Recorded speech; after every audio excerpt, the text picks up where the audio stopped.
Erik ten Hag was meant to be Manchester United's saviour. He was meant to be the person that came in to bridge the gap between United and the rest of the league. He was meant to capitalise on certain moments, certain players, and then bring the rest of the club up by the scruff of its neck and drag them to the heady heights that they used to be at. And here is why he will ultimately fail.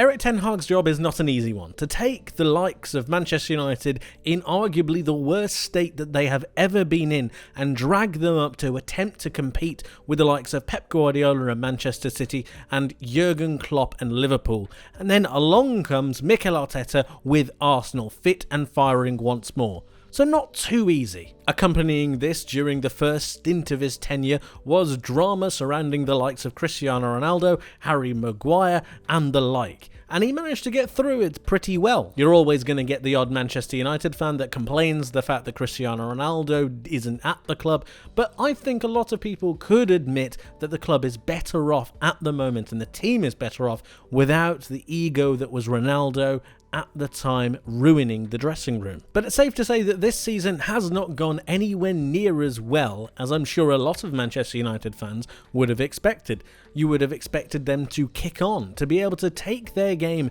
to the next level following a decent league performance, following a Carabao Cup victory and some alright performances in several other competitions. But that didn't happen. What people are seeing now is a regression in Manchester United's play, a frailty at the back due to injuries and a lack of coaching tactics. At the same time going forwards, they are failing to score goals. They in fact are one of the worst scoring teams in the Premier League to date. In fact, out of the 7 or 8 attacking options that Manchester United have at their disposal, I believe there is one Premier League goal between them. The midfield is almost non-existent once more, with Casemiro's legs having already gone. The £70 million midfielder is struggling to keep up with even the slowest teams in the Premier League, and the ball progression is again non-existent without the likes of a Christian Eriksen, who is also aging in the process. Bruno Fernandes is seemingly taking on the task to do literally everything, and in that stint completing nothing. Further additions of Mason Mount and Andre Onana have either started horribly or haven't been able to get in the team to begin with. And the latest beating to Manchester City is just yet another reminder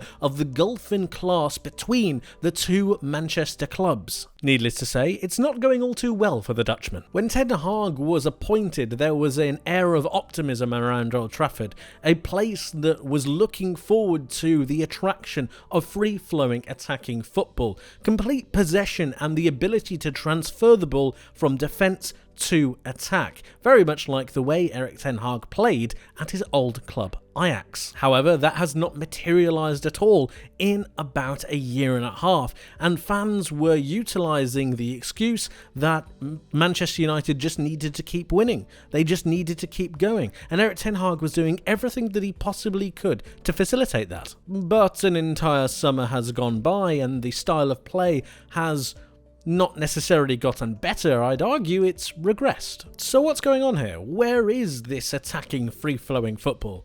Well, Erik ten Hag says it's not going to exist. In an interview with Viaplay following the defeat to Manchester City, Erik ten Hag had this to say. "We will never play that football," he says, "because those were different players. We are playing different football than I showed at Ajax because I have to, because I cannot play the same way." Bold words from the Dutchman, but you can kind of see where he's coming from. The players at Manchester United's disposal are not brought up and not taught in the same way than they are through the academy at Ajax. For example, the passing range of a Scott McTominay is not going to be the same as a Frenkie de Jong, even though both of them came through their respective clubs' academies. Erik ten Hag has also said that he wants Manchester United to be the best transitional side in the world. But where is the free-flowing football that Manchester United fans were allegedly promised? Well, it turns out it's not coming around anytime soon, and this is where the problem lies. You see, transitional football is one thing, but then there is the expectation from football fans,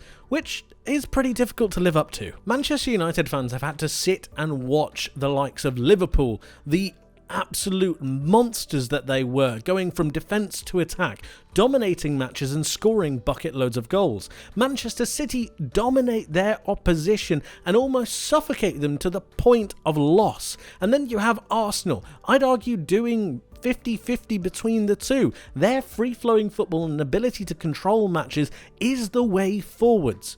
But Manchester United seem to be stuck in the past. The idea that Manchester United should be a transitional-based side isn't necessarily a wrong one. When you think about the DNA of what a Manchester United side should be, or what it has been in the past, you think about fast-pacey wingers on the flanks, strikers up front ready to be able to receive a cross or a pass at any given moment, and a midfield that is able to dominate and then spread those passes across. Manchester United in the 90s were one of the best transitional sides in the world. The problem with this is that Pep Guardiola exists. Jurgen Klopp exists. These are two managers who have taken the reins of football and taken it to the next level. Something that has seemingly baffled manager Erik ten Hag with the resources that he's had at his disposal. Now, I'm not saying that Manchester United have the same level of team as Man City and Liverpool, but they have spent more than them, and the team that they have accumulated and grown is just nowhere near the level required to play that level of expansive football, and I think Erik ten Hag knows that. There's a critique being thrown at Erik ten Hag now that he should have stuck to his philosophy, that regardless of how the games played out, he should have played out from the back, very much like Ajax, and if Manchester United can't do it, then ten Hag will be sacked pretty soon after. But that doesn't seem realistic, does it? I'm sure a criticism would have been labelled at him if he'd have stuck to his guns and the players just couldn't handle it. Why wouldn't you change your thoughts? Why wouldn't you change your style of play to better suit the team that you've got? It swings and roundabouts, but one thing that is really not helping the Dutchman is the actual style of play and the results. Let's not beat around the bush. The style of play is not good. Manchester United do not score goals, and they concede a heck of a lot of them. So there's a problem. What's more is that they're very boring. They don't really create any kind of patterns of play. They don't really transition very well. They have players that just run, and when they don't run, they look like they're very, very lazy. You mix all of this with the league getting better and the injuries at the back that Manchester United have, and honestly, it's a recipe for disaster. And that leads me into the title of this video. I don't see how Erik ten Hag succeeds. I can't see it. With the fans the way they are, with the board not changing, with the Glazers not leaving. Yes, it's not all the Glazers' fault, I agree. But it is a lot of the reason why there is such a systemic problem in the club. And Erik ten Hag is part of this problem, but he's not being helped. With the style of play as bad as it is, with rivals getting better and better week on week, I struggle to see how Erik ten Hag can stay in a job. The fact of the matter is, with the performances the way they are, I don't think they've had a decent performance this season, and with the results continuously getting worse, it's difficult to see where the light is. Add all that with the pressure of the signings that he's brought in, I don't think Antony's been particularly amazing, and then the need to try and get Champions League football to get through the Champions League group stage. You can argue that Manchester United have been unfortunate in certain scenarios, but they've made a lot of their own problems. And at the end of the day, the comment that they will never play like Ajax will sting some United fans who are hoping for a new dawn, who are hoping for a change, and are want to have and see their club reprise their role back at the top. I honestly think he's gone past the point of no return. The players are starting to question what his methods are, he's fallen out with a number of people, and he's starting to lose the results and the fans in certain scenarios, and comments like that are never ever going to help.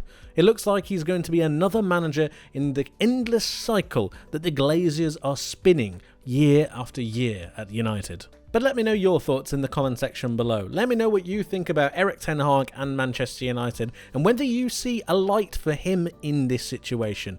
Thank you ever so much for watching. I hope you enjoyed, I hope you learned something new, and I hope to see you in the next one. But until then, take care.